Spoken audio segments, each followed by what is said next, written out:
Welcome back, folks, to the second build of day 2 in pack number 17 of Special Projects. This one is a build which I've kind of had on the back burner for a while, and this time I thought, you know what, I'm just going to put it in with this pack, and it kind of fits, I think. It's a bit of an eclectic mix. I try to always make it that, but yeah, something that kind of takes a step back. It's a little bit slower than the other cars here, but a lot of fun, and you'll often find that cars like that tend to be quite fun to drive. Some of the little cup cars and stuff like that, the Super Taiku cars that I've done in the past kind of thing. This one, of course, is a replica, a pretty wild replica compared to what you're starting with, of the Abarth 1000 TCR. It doesn't really fully line up in terms of the model, but it's about as close as we can get, and I like what they've done with the livery here. In terms of the rear wing on the roof, well, that's not exactly accurate to the real car. The real one has the engine bay open more into kind of a ducktail, but of course we can't do that, which is a shame, so the roof is basically the next best thing.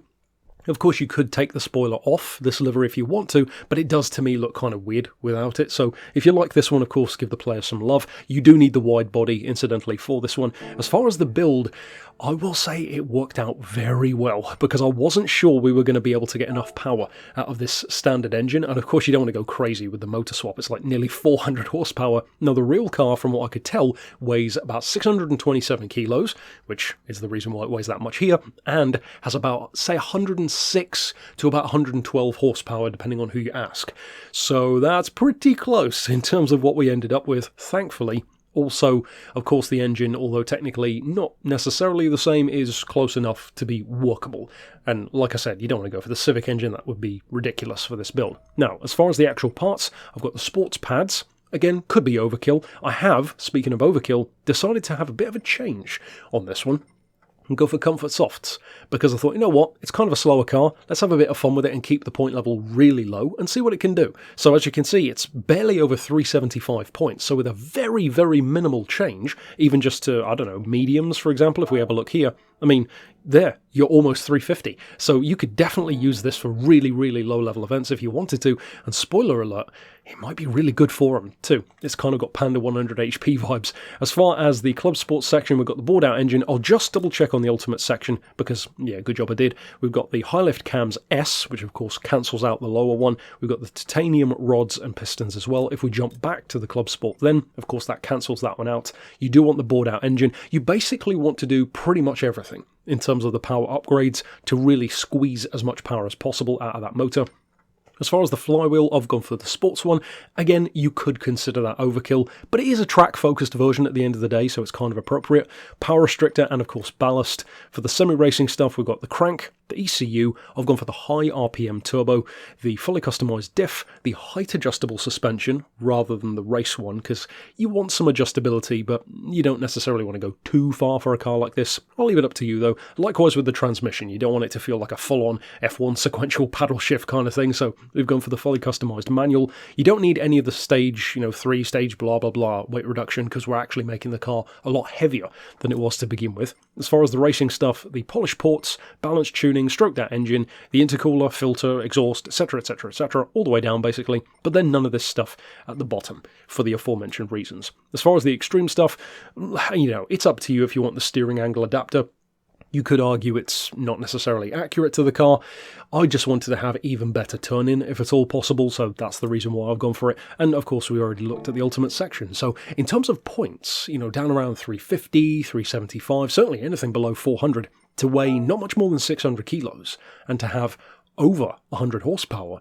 Well, in the grand scheme of things, it doesn't sound that impressive, but that's not bad for a really, really low-level car. And as you'll see in a second, I actually think this might be a bit of a hidden gem, because some of you might recall this car was a bit of a cash cow for a while, up against the Red Bulls when we could glitch out that event around Daytona.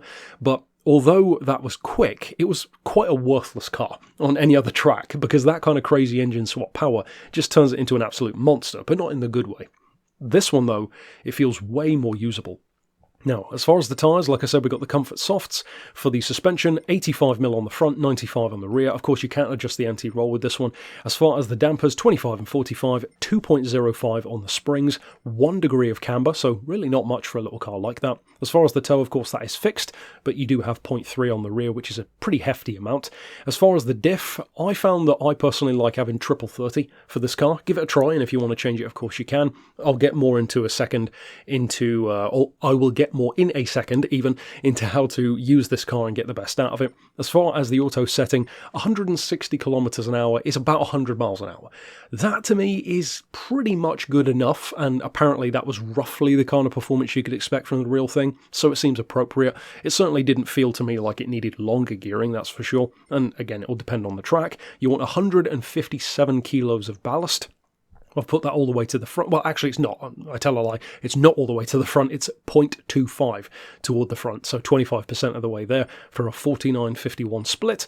As far as the ECU, there's no power restriction there. We've got a bit of downforce. I've gone for 25 and 75. So nothing too crazy, but you may as well make use of the aero that's there. It is a track car at the end of the day. And over here, all of that other good stuff is, of course, fitted. So like I said, we'll jump out to the track now and give you a bit of advice in terms of using the car. Now, this one is nice and simple because this is all about throttle control. Even with the comfort softs, and I would imagine probably even the mediums, possibly the hards, it's such a good little car to use because you don't have too much power to deal with, but it's still lightweight. Even with far more weight, it's still light compared to a modern car. It's still super tiny. The only thing I hate about this car is the ridiculous chase cam angle. It's way too close to the car, which some of these have that problem with, like the camper has it as well, the Samba bus. Regardless of that, that's just a personal pet peeve. In terms of using it though, like I said, it is all about your throttle. If you back off the throttle, it has a bit more oversteer, and if you're on the throttle, you have more understeer. So if you put your foot down, it's heavier. If you take your foot off, it kind of tries to not quite drift, but the nose becomes much more loose, and it turns in much sharper. The benefit of having a car like that, and partially of course that is the rear engine rear wheel drive coming into play, is that you can very much so plan your corners, and you can kind of plan your corner